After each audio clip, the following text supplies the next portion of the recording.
talked about corporate culture. Yes. You mentioned that, and I wanted to find out from you, what is your role in shaping and reinforcing the corporate culture at FedEx? I think corporate culture is arguably the most important asset that a company has, and it is the connective tissue to reputation and brand. And if you have a strong culture, you will invariably have a strong reputation. The two are complementary and intertwined. And our philosophy is you start inside before you can win outside.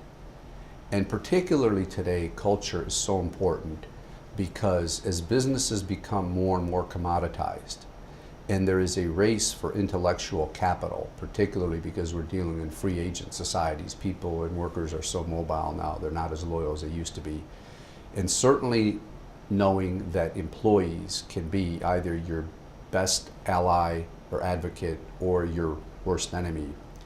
All of these reasons, recruiting, retention, discretionary effort, the ability to engage people and empower them to be your advocates over the internet, to me, demonstrate the fact that culture now is more important than it's ever been. And if you can keep that front and center as an executive, and we're fortunate enough to do that here, so it's a real pleasure to work in a company that really shares this philosophy. Corporate communications people can find immense opportunities to add value.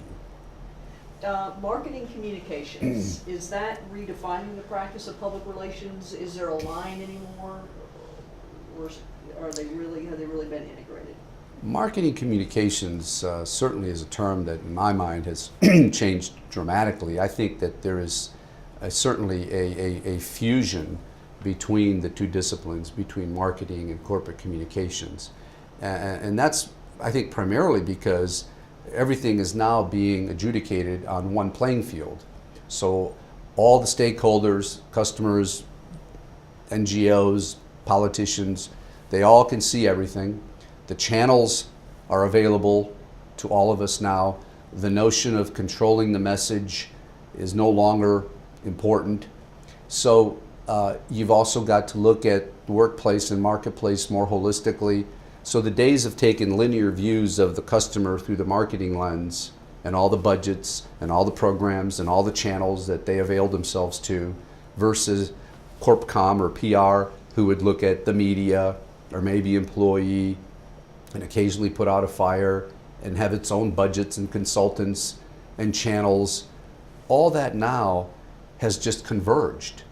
So the two disciplines need to work collaboratively and in an integrated manner at the planning phase to the execution phase, also in the analytics phase.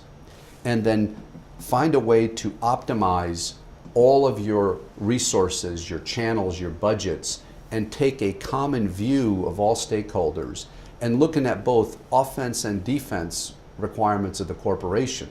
So there really shouldn't be an opt-in or opt-out. So if the corporation is facing some adversarial situation, well, that ought to be as much interest to the marketing team as it is to the corporate communications team, because clearly there's a lot at stake there. So I think we're in a world where collaboration, integration, common view of the diagnostic tools and research, the positioning, the language, how we go to market, paying joint attention to cultural activities, understanding that there is a distinct difference between brand and reputation, that the two are complementary, that it's not an either or, and recognizing, as I said earlier, that culture is at the heart of everything we do.